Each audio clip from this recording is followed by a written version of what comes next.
शांति। ओम शांति। सत्यम शिवम सुंदरम परिवार के सभी सदस्यों को मेरा प्यार भरा नमस्कार, प्रणाम और ओम शांति। मैं आत्मा आशा करती हूँ कि आप सभी अपने अपने परिवारों में सुख शांति से संपन्न होंगे। परमात्मा की दुआएं आपके साथ सदैव रहें। तो आपने पिछले 6 दिन की राजयोग मेडिटेशन कोर्स की वीडियो अवश्य देख ली होंगी, यही मेरी आपसे उम्मीद है। अगर आप नए हैं तो प्लीज़ आप चैनल को सब्सक्राइब करें और पहले जो 6 दिन की वीडियोस हैं राजयोग मेडिटेशन कोर्स की, उन्हें देख लीजिए, जिससे कि आपको आज का 7th डे का कोर्स अच्छे से समझ आ जाए। और जो हमारे पुराने भाई बहन हैं जो चैनल से पहले से जुड़े हुए हैं, उनके लिए तो ये बहुत अच्छी बात है कि उनका आज 7वां दिन का कोर्स आ गया है और वो इसके माध्यम से अपने 7 डेज राजयोग मेडिटेशन कोर्स को कंप्लीट कर पाएंगे। तो बिना देरी करे आइए हम शुरू करते हैं। आपने थंबनेल से भी देख लिया है कि आज हमारा 7th डे का कोर्स है। इससे पहले मैं आपको थोड़ा सा रिवीजन करा दूं कि आपने पहले दिन जाना कि आप एक आत्मा हैं, दूसरे दिन जाना परमात्मा कौन है, उनका क्या काम होता है, तीसरे दिन आपने जाना कि परमात्मा जो है वो स्वयं एक रचयिता है और उनकी रचना ब्रह्मा विष्णु शंकर द्वारा वे कैसे सृष्टि की पालना और का कार्य कराते हैं। और शिवरात्रि के बारे में आपने जाना। चौथे दिवस में आपने जाना कि कैसे भारत ही, कोई और देश नहीं, भारत में ही सतयुग से लेके कलयुग आता है। और फिर 5वें दिन में आपने जाना कि कैसे जो है सृष्टि का चक्र फिरता है, हर युग की आयु कितनी होती है, कैसे कैसे अनेक धर्म की आत्माएं इस धरती पर अवतरित होती हैं, परंतु सबसे पुराना जो प्राचीन जो है वो आदि सनातन देवी देवता धर्म है। छठे दिन में आपने जाना कि हम जो हिंदू अपने आप को कहते हैं, हमारा वास्तविक में धर्म क्या है और ये धर्म किसने स्थापित किया। साथ ही में आपने जाना कि जो जिसमें ऐसा ग्रंथ जिसमें भगवानुवाच लिखा है, वह केवल एक श्रीमद् भगवत गीता है और वो किसने उच्चारण करी, श्री कृष्ण ने नहीं, परमपिता शिव परमात्मा जी ने करी। फिर आपने जाना कि कैसे गीता के अंदर एक हिंसक युद्ध दिखाया गया है। फिर आपने वो भी समझा कि वो गीता का हिंसक युद्ध नहीं है, वो एक अहिंसक युद्ध है जिस पर हम जीत पाते हैं और हम ही जो ब्राह्मण कुलभूषण हैं, शिव शक्ति सेना है। तो अब आपने अपने बारे में, अपने भारत के बारे में, अपने भगवान के बारे में, अपने जन्मों के बारे में, सोने चांदी के महलों के बारे में सब कुछ जान लिया है। आज हम 7वें दिन में, जो कि 7th डे का 7th कोर्स का चैप्टर है, इसमें हम ये जानेंगे कि आप राजयोग से क्या प्राप्त करते हैं, राजयोग कैसे किया जाता है और राजयोग को सफल बनाने के लिए ऐसी कौन सी गाइडलाइंस हैं, नियम हैं जिनको हमें पालन अवश्य करना होता है। तो बिना देरी के आइए हम शुरू करते हैं। हमने आपको आत्मा का, परमपिता परमात्मा का, सृष्टि चक्र के आदि मध्य अंत का, भारतवासियों के आदि धर्म का वास्तविक नाम और भगवान के महावाक्यों के शास्त्र आदि आदि का जो ईश्वरीय ज्ञान सुनाया। उस सब को उद्देश्य यही है कि श्रोता को नष्टो मोहा और स्मृति लब्धा बनना, अर्थात देह और देह के विषय पदार्थों तथा सगे संबंधियों से मोह ममत्व निकालना और आत्मा की स्मृति में तथा परमपिता परमात्मा शिव की स्मृति में स्थित होकर रहना है। इस स्थिति से ही आत्मा आनंद और शांति प्राप्त करती है। इस ही से पिछले अनेक जन्मों के किए हुए विकर्म दग्ध होते हैं, क्योंकि योग एक अग्नि के समान है। योग ही से आत्मा का मैल धुलता है। गंगा आदि नदियों में स्नान करने से तो शरीर का मैल धुल सकता है, आत्मा का नहीं। योग के बिना मनुष्य पतित से पावन नहीं बन सकता है। योग ही वास्तविक रूप में एक सत्संग है, क्योंकि इसके द्वारा आत्मा को सत्य स्वरूप का ज्ञान प्राप्त होता है, जो कि स्वयं परमपिता शिव परमात्मा ने हम सबको दिया। योग बल द्वारा ही मनुष्य चंचल कर्मेंद्रियों को जीत लेता है और मनोविकारों अथवा माया पर भी जीत प्राप्त करता है। योग में इतनी शक्ति है कि वे तत्व भी इसके प्रभाव से सतोगुणी हो जाते हैं और विश्व में शांति स्थापित हो जाती है। इसीलिए इस ईश्वरीय ज्ञान का सार ग्रहण करके योगी बनो, क्योंकि योग द्वारा आत्मा को परमात्मा के साथ मिलन और अपार अलौकिक सुख और शांति प्राप्त होती है। अब आपके मन में ये आ रहा होगा कि हम कैसे इस योग को अपने जीवन में धारण कर सकते हैं। तो चलिए पहले जानते हैं कि योग शब्द का अर्थ क्या होता है, योग किसे कहते हैं। योग का अर्थ होता है जोड़, यानी कि कनेक्शन। जोड़ किसका और किससे? आत्मा का जोड़ परमपिता परमात्मा से। आज भले ही मनुष्य कहते हैं कि हम परमपिता परमात्मा की संतान हैं, वह हमारे पिता हैं, परंतु उनके साथ का प्रैक्टिकल रीति से संबंध जुड़ा हुआ है? नहीं। अगर सर्वशक्तिमान त्रिलोकीनाथ और शांति के सागर परमात्मा के साथ आत्मा का संबंध जुड़ा हुआ है तो आज आत्मा की यह हालत ना हो। इस संसार में भी हम देखते हैं कि कोई राजा का लड़का होता है तो उसे नशा रहता है कि मैं राजा का पुत्र राजकुमार हूँ। वह उसी स्मृति में रहता है, उसे पता है कि मैं उसका उत्तराधिकारी हूँ, मैं उच्च कुल यानी कि रॉयल फैमिली का हूँ और आदि आदि। इस प्रकार कोई भी व्यक्ति किसी राज्यपाल का लड़का होता है तो उसे भी अपना नशा रहता है, परंतु आज मनुष्य आत्मा को अपने जीवन और व्यवहार में यह नशा कहाँ है कि मैं आत्मा त्रिलोकीनाथ सर्वशक्तिमान आनंद के सागर और स्वर्गिक राज्य भाग्य देने वाले परमात्मा की संतान हूँ। अगर उसे यह स्मृति अथवा यह नशा होता तो उसे यह कहना थोड़े ही पड़ता कि परमात्मा की स्मृति में स्थित होवे उस परमपिता परमात्मा के साथ संबंध जोड़े। अगर आपका सोचिए उससे पहले से ही बढ़िया संबंध है तो फिर थोड़ी आप कहेंगे कि मुझे भक्ति करनी चाहिए, मुझे भगवान के लिए समय निकालना चाहिए और भगवान को याद करना चाहिए। यानी कि हमारा उससे सही संबंध नहीं है, तभी तो हम मंदिर जाते हैं और पूजा पाठ आदि करते हैं। इसीलिए कहा जाता है, तभी तो वह अपने को राज्य कुल का सदस्य नहीं मान पाते हैं और हमें वह खुशी भी नहीं होती। परंतु मनुष्य आत्मा चूंकि अनेक जन्मों से परमपिता परमात्मा को भूल चुकी है, ना तो खुद को जानते हैं और ना ही भगवान को जानते हैं, इसीलिए अब उसे ईश्वरीय स्मृति का अभ्यास करने के लिए कहना पड़ता है। दूसरी बात यह भी है कि राजकुमार का पिता और उसकी संपत्ति तथा राज्य भाग्य तो हर समय राजकुमार की अपनी स्थूल आंखों के सामने होती है, मतलब कि उसे दिखता है, इसलिए उसकी स्मृति उसके लिए आसान हो जाती है। परंतु आत्मा के जो परम पिता परमात्मा हैं वह तो सूक्ष्म है, इन आँखों से देखे नहीं जा सकते। जैसे हम एक दूसरे को आत्मा नहीं देखते, शरीर देखते हैं और आत्मा जो है वो बहुत सूक्ष्म है, उसी तरह परमात्मा भी सूक्ष्म है। वह इन स्थूल आँखों से दिखाई नहीं देते और उन द्वारा जो मुक्ति या स्वर्गिक राज्य भाग्य प्राप्त होता है वह भी इन स्थूल आँखों से हम अपने सामने नहीं देख सकते। इसलिए मनुष्य बार बार परमपिता परमात्मा को तथा उन द्वारा प्राप्त होने वाले उत्तराधिकार मुक्ति और स्वर्गिक राज्य भाग्य को भूल जाता है, क्योंकि इसमें सूक्ष्म पुरुषार्थ यानी कि मेहनत की आवश्यकता है। परंतु अब जिसने ज्ञान चक्षु प्राप्त किए हैं, जैसे कि आप लोग जिन्होंने अपने आप को और परमात्मा को पहचान लिया है, उसकी आँखों के सामने तो मुक्ति और जीवन मुक्ति अर्थात स्वर्गिक राज्य हर समय फिरता ही रहेगा। अब आपने जान लिया है कि मैं आत्मा हूँ और मैं परमात्मा को याद करके आने वाली सतयुगी दुनिया में इतना सुंदर राज्य भाग्य प्राप्त कर सकती हूँ, तो आपका मन बाबा की ओर अवश्य ही आकर्षित होगा। वह तो बुद्धि की आंखों से हर समय देख ही रहा है कि अब इस कलयुगी सृष्टि के महाविनाश की तैयारियां हो रही हैं और अब तो सतयुगी सृष्टि जो कि भगवान ने स्थापित की है वह पुनः स्थापना का कार्य भी हो रहा है।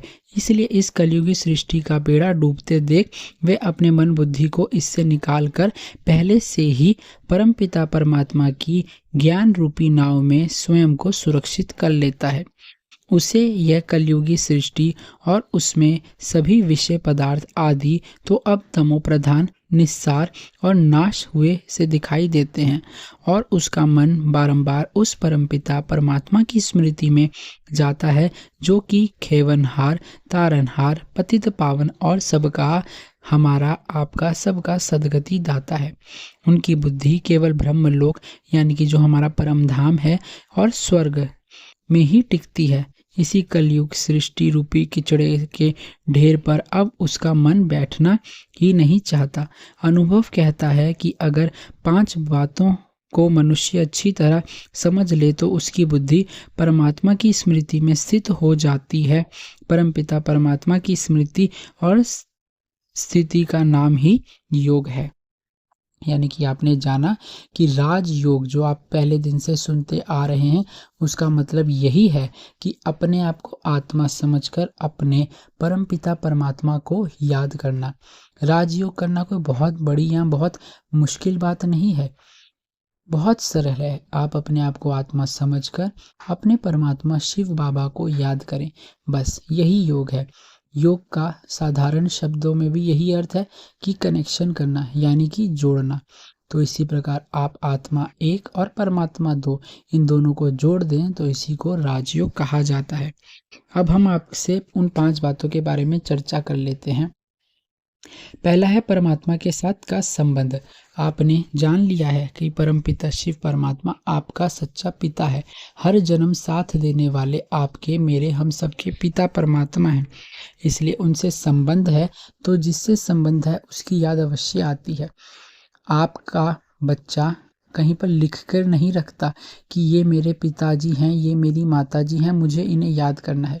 उसे पता है कि मेरा इनसे क्या संबंध है और आपको भी पता है कि आपका उससे क्या संबंध है, तो स्वतः ही उसको आपकी और आपको उसकी याद आएगी ही आएगी। दूसरा है परमपिता परमात्मा से क्या प्राप्ति होती है। तो परमपिता परमात्मा से हमें सब कुछ प्राप्त होता है। असली सुख शांति का दाता तो केवल एक निराकार ही है।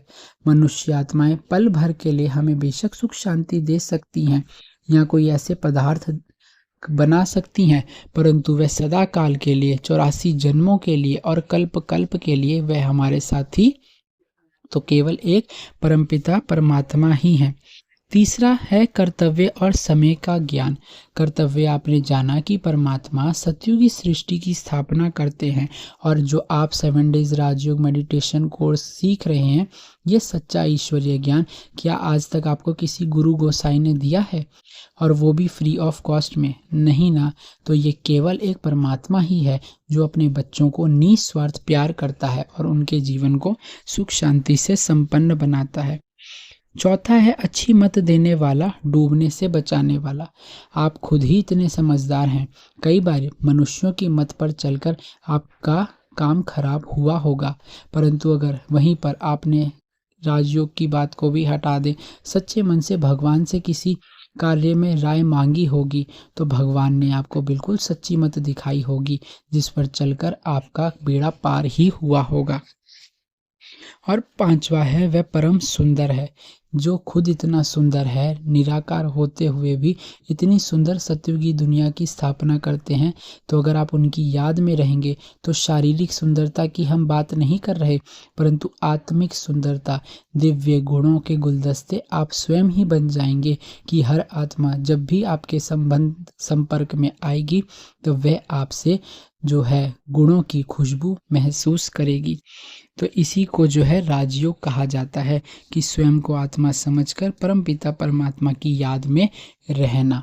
आपके सामने ये कुछ चित्र भी हैं जिसको हम जो है सच्चा योगी जीवन एक श्वेत वस्त्रधारी बैठे हैं और उनके ऊपर परमपिता शिव परमात्मा है और वे उनको जो है याद कर रहे हैं।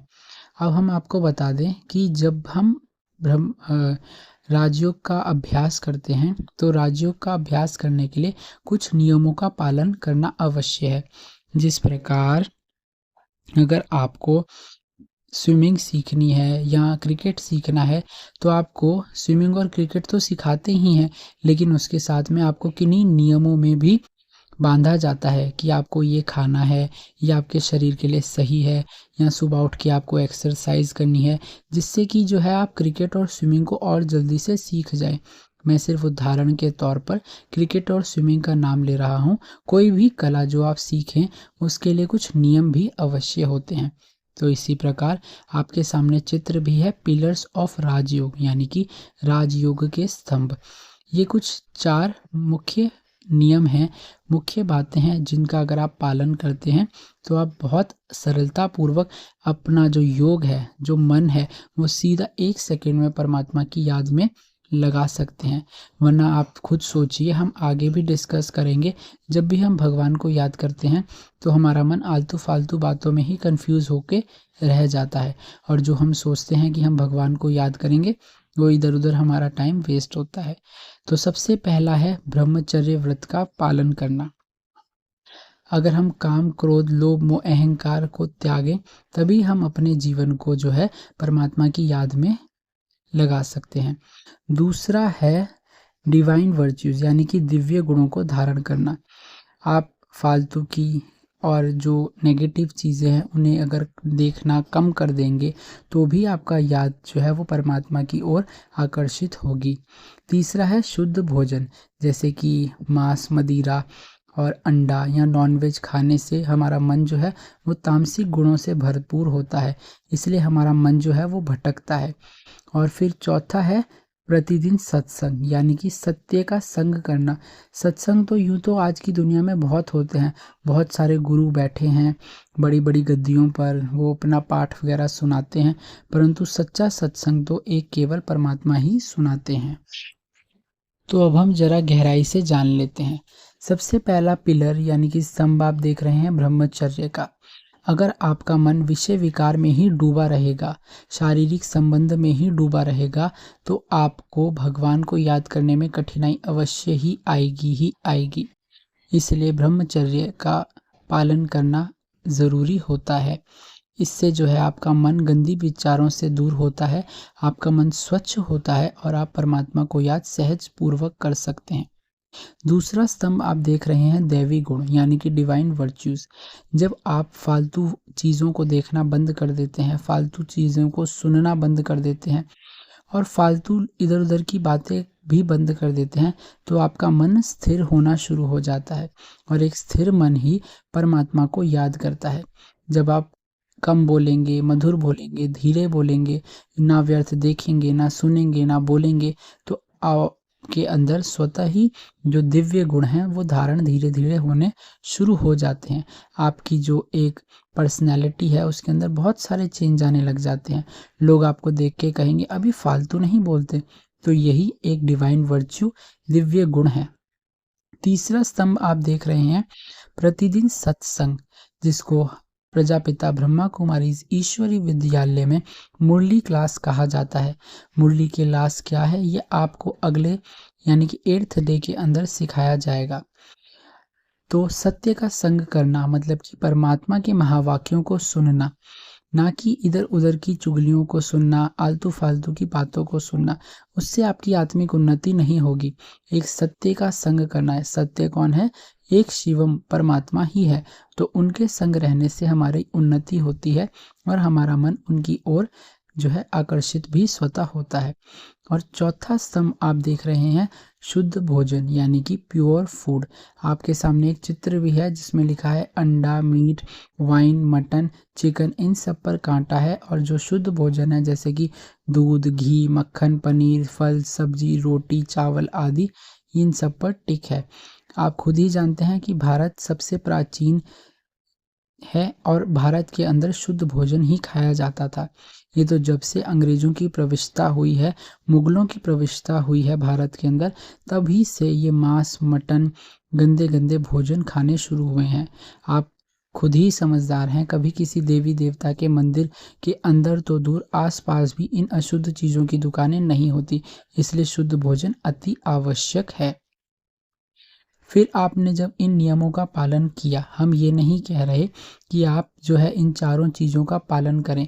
आप खुद ही अपनी समझदारी से जज कीजिए कि अगर मैं अपने जीवन में इन चीज़ों को ला सकता हूँ और फिर मैं परमात्मा को याद कर सकता हूँ, तो मेरे जीवन में कितनी उन्नति होगी।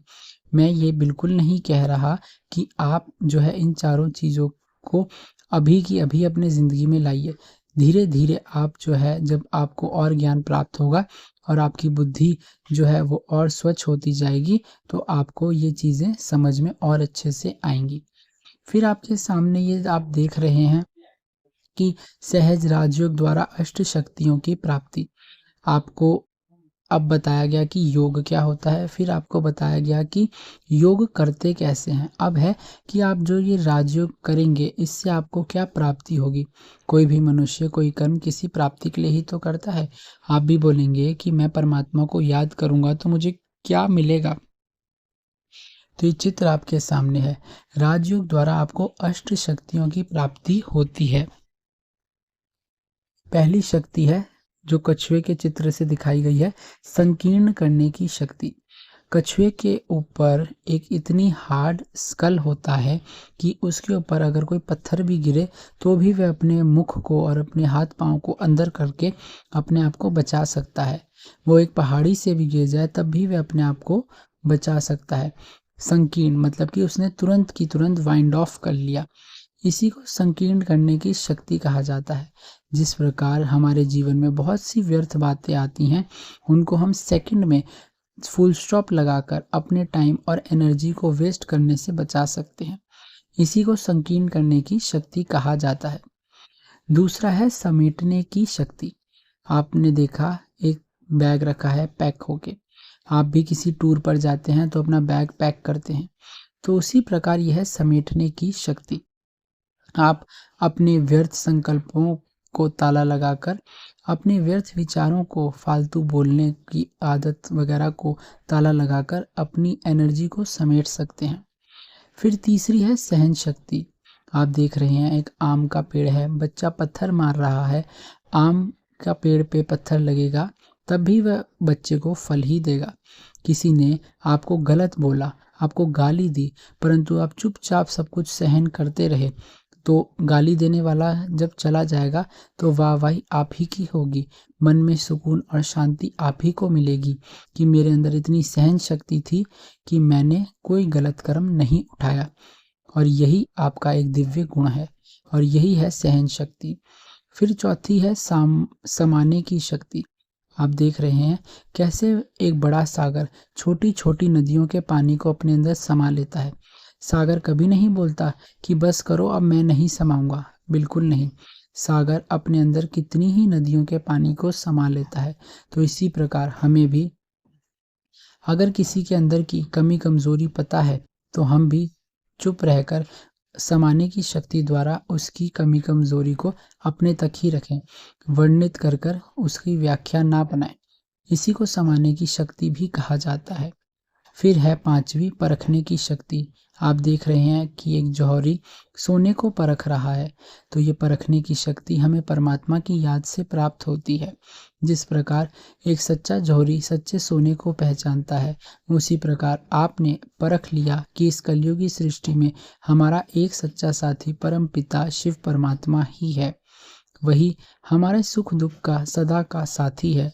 बाकी देह के संबंध तो सच्चे नहीं होते। तो इसी प्रकार आप भी परख सकते हैं कि क्या मेरे लिए अच्छा और क्या मेरे लिए बुरा है। इसी को परखने की शक्ति कहा जाता है। छठा है निर्णय करने की शक्ति, तराजू।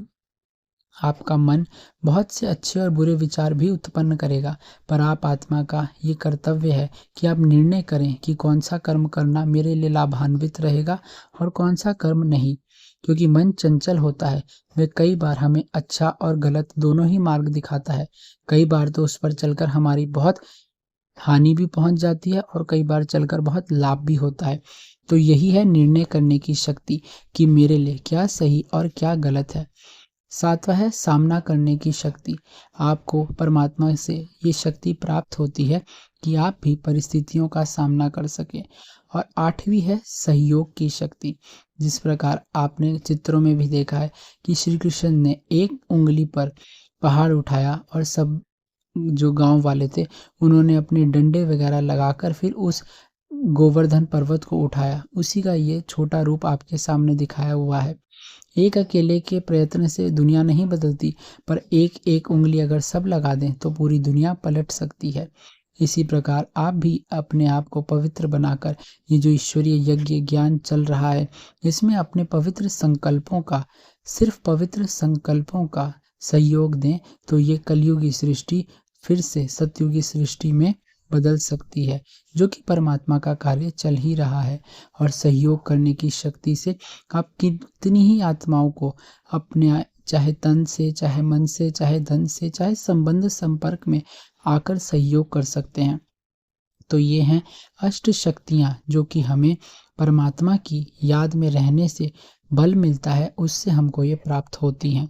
इन अष्ट शक्तियों को जब आप खुद ही सोचिए हमारे जीवन में हम धारण कर लेंगे, तो हमारा जीवन कहाँ से कहाँ निकल जाएगा और हमारा जीवन इसी दुनिया में रहते हुए देवी देवताओं के समान, सच्चाई सोने के समान बहुत खुशियों से भरपूर हो जाएगा।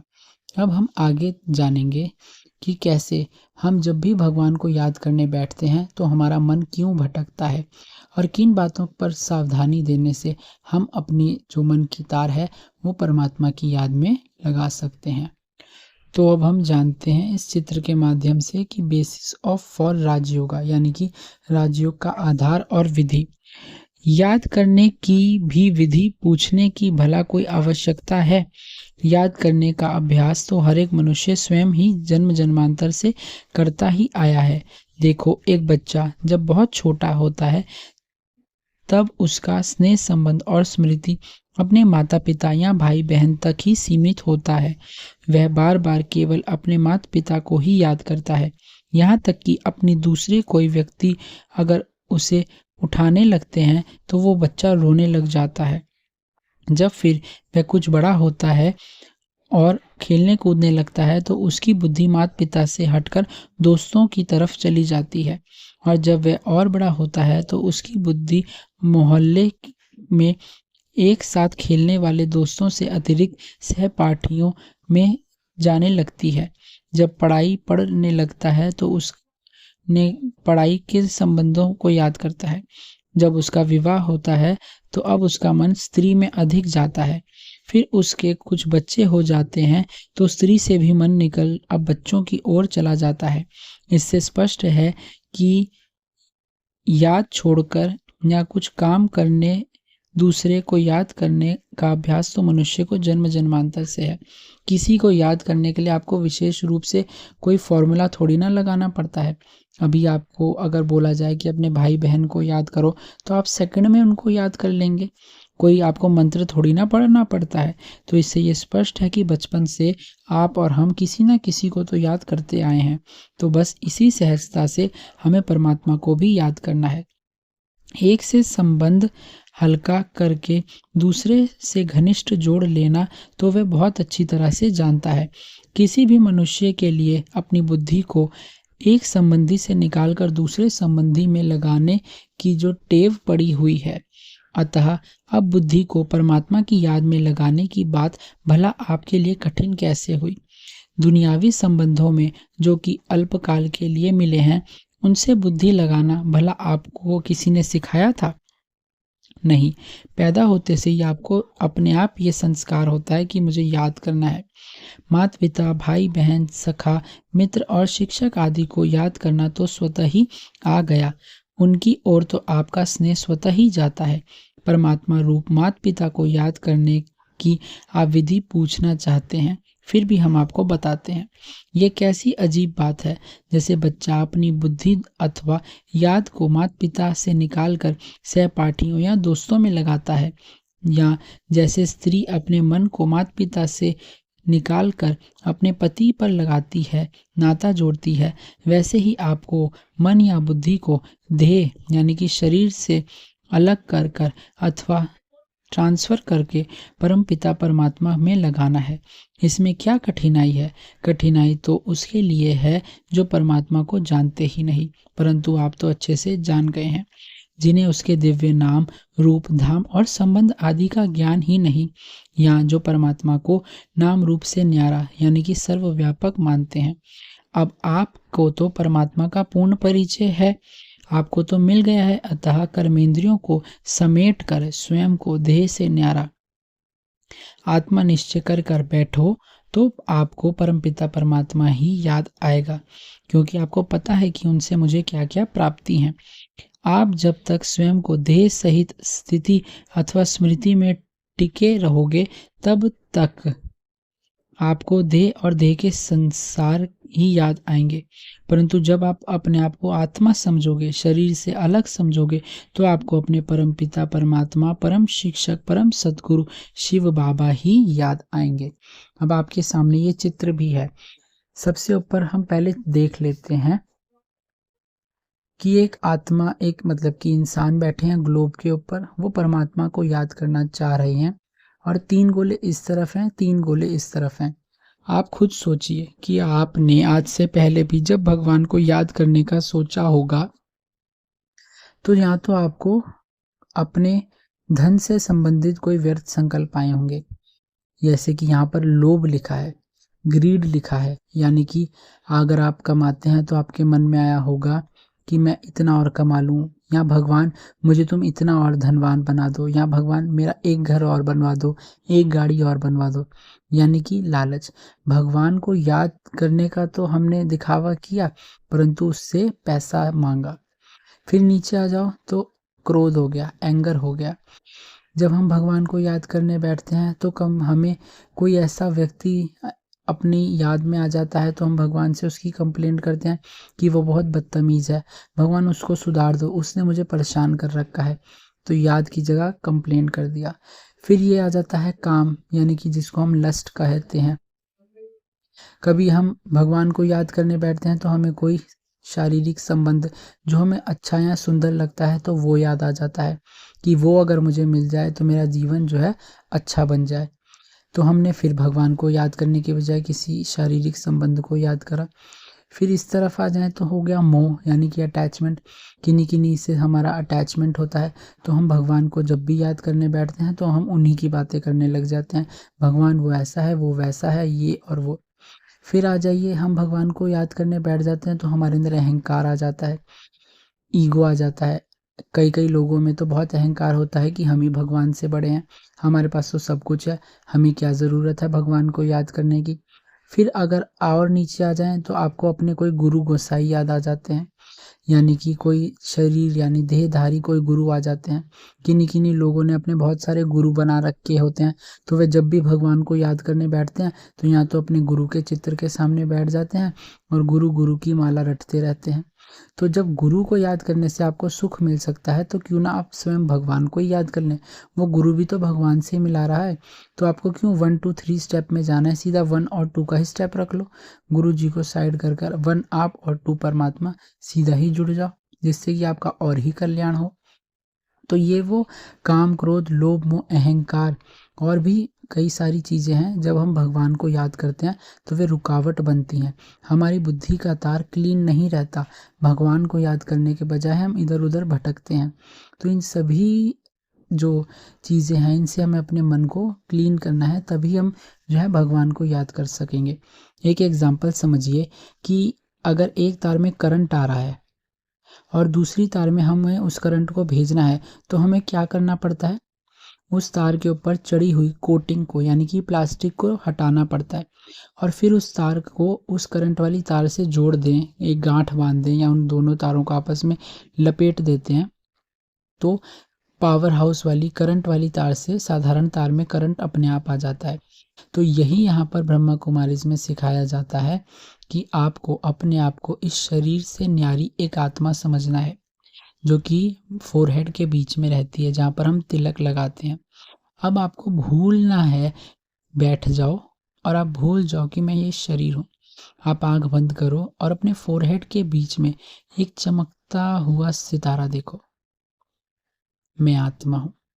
यानी कि ये शरीर की कोटिंग को भूल अपने आप को एक आत्मा समझो, और वो करंट की तार परमात्मा को याद करो, तो उससे करंट निकल कर आपको आएगा ही आएगा। आपकी बुद्धि की लाइन क्लियर होगी तो आप परमात्मा को सहज रूप से याद कर सकते हैं। जब आप शरीर के रूप से याद करने बैठेंगे तो शरीरधारी याद आएंगे। परमात्मा तो शरीरधारी है नहीं, परमात्मा तो निराकार है, जैसे आप निराकार हैं। तो आपको इन सभी संबंधों को भूलना है और एक निराकार परमात्मा शिव को याद करना है। शिव शब्द का अर्थ भी आपको बताया गया था कल्याणकारी। तो आपको बस अपना ही कल्याण के लिए उन्हीं कल्याणकारी परमात्मा को याद करना है। ऊपर भी चित्र है, एक जो मनुष्य है वो दो लोगों को कुछ समझा रहे हैं। तो आप देख सकते हैं, अगर आप माता पिता हैं या आप बच्चे हैं तो आप आसानी से समझ सकते हैं कि बॉडी और बॉडी फादर लिखा है, यानी कि शरीर को जन्म देने वाला शरीर ही होगा। शारीरिक माता पिता एक शारीरिक बच्चे को जन्म देते हैं, लेकिन हम आत्मा है और हम आत्मा तो एक या दो जन्म के लिए इन देह के संबंधों से जुड़ती हैं, परंतु जन्म जन्मांतर हमारा रिश्ता तो परमात्मा से है। तो जिस प्रकार एक शरीर से एक शरीर का जन्म होता है, उसी प्रकार हम आत्माओं के माता पिता परमपिता परमात्मा है। जैसे परमात्मा निराकार वैसे ही आप निराकार, जैसे वो पॉइंट ऑफ लाइट वैसे ही आप पॉइंट ऑफ लाइट, जैसे वो ज्योति बिंदु वैसे आप ज्योति बिंदु। तो यही यहाँ पर हमने आज जाना कि हम निराकार आत्मा हैं। हम निराकार आत्मा हैं और हमें अपने परमपिता परमात्मा को याद करने से जो है अष्ट शक्तियों की प्राप्ति होती है, हर प्रकार की रिद्धि सिद्धि हमें प्राप्त होती है और हम उस सबको अपने जीवन में जब अपनाते हैं तो हमारा जीवन भी सुख शांति से और ईश्वरीय ज्ञान से संपन्न बनता है। तो ये था आपका 7 डेज राजयोग मेडिटेशन कोर्स। अब और जानने के लिए मैं आपका दोस्त आपके लिए एक डे 8 की वीडियो भी ला रहा हूँ, यानी कि 8वां दिवस, जिसमें आपको और अच्छे से बता दिया जाएगा कि ब्रह्मा कुमारीज क्या है, इससे आप कैसे जुड़ सकते हैं और यहाँ पर जाने से आपको क्या क्या प्राप्ति होगी, और आपने जो कोर्स करा है उसकी भी एक छोटी सी रिवीजन उसमें हम डाल देंगे, जिससे कि आपके सारे डाउट क्लियर हो जाएं। अगर आपको कुछ पूछना है तो आप कमेंट अवश्य करें और मैं पूरी कोशिश करूँगा जवाब देने की। ओम शांति। Please subscribe and like.